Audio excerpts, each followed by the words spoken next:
اعوذ باللہ من الشیطان الرجیم بسم اللہ الرحمن الرحیم. صدقہ فطر فرض ہے.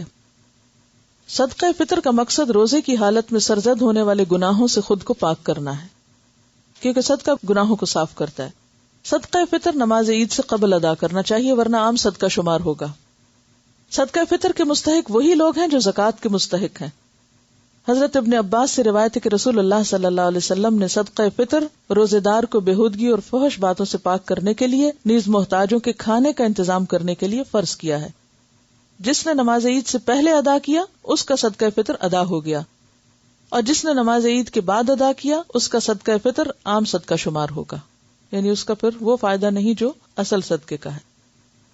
صدقہ فطر کی مقدار 1 صاع ہے، جو 3.25 سیر یا 2.5 کلو گرام کے برابر ہے. صدقہ فطر ہر مسلمان، غلام ہو یا آزاد، مرد ہو یا عورت، چھوٹا ہو یا بڑا، روزہ دار ہو یا غیر روزہ دار، صاحب نصاب ہو یا نہ ہو، سب پر فرض ہے. ٹھیک ہے، یعنی اتنی اس کی تاکید ہے. حضرت ابن عمر سے روایت ہے کہ رسول اللہ صلی اللہ علیہ وسلم نے رمضان کا صدقہ فطر 1 صاع کھجور یا 1 صاع جو، غلام، آزاد، مرد، عورت، چھوٹے بڑے ہر مسلمان پہ فرض کیا ہے. اسے بخاری اور مسلم نے روایت کیا ہے. جو بچہ آخری روزے کو پیدا ہو اس کا بھی ہوگا، چاہے وہ 1 دن یا چند گھنٹے کا ہو. صدقہ فطر غلے کی صورت میں دینا افضل ہے، لیکن پھر اگر نہ ہو ممکن تو پیسے بھی دے سکتے ہیں، یعنی راشن دینا بہتر ہے بنسبت پیسے دینے کے. گیہوں، چاول، جو، کھجور، منقع یا پنیر میں سے جو چیز زیر استعمال ہو وہی دینی چاہیے، یعنی جو بھی کسی علاقے میں لوگ خود کھاتے ہوں جیسے اسٹیپل فوڈ کے طور پر یا عام غذا کے طور پر، اسی کو صدقہ کریں.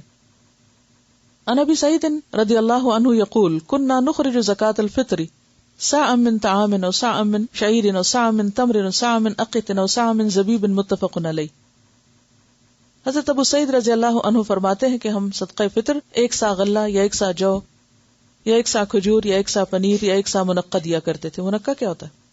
انگور، ڈرائی انگور ہوتے ہیں نا جو بڑے والے. اسے بخاری اور مسلم نے روایت کیا ہے. صدقہ فطر ادا کرنے کا وقت آخری روزہ افطار کرنے کے بعد شروع ہوتا ہے، لیکن عید سے 1 یا 2 دن پہلے بھی ادا کر سکتے ہیں.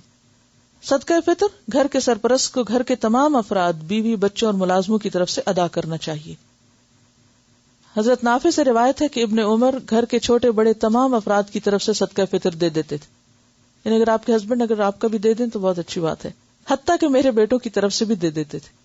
اور ابن عمر ان لوگوں کو دیتے تھے جو قبول کرتے، اور عید الفطر سے 1 یا 2 دن پہلے دے دیتے تھے. وہ کیوں؟ تاکہ جو ضرورت مند لوگ ہیں وہ اپنی ضرورت پوری کر سکیں اور اطمینان سے عید منا سکیں. شوہر اور بیوی دونوں ملازمت کرتے تو صدقہ فطر کون دے؟ دونوں میں سے جو چاہے دے، لیکن کوئی ایک ضرور دے دے. کوئی بھی دے سکتا ہے، اس کا ملازمت سے کوئی تعلق نہیں ہے. ٹھیک ہے. السلام علیکم ورحمۃ اللہ وبرکاتہ.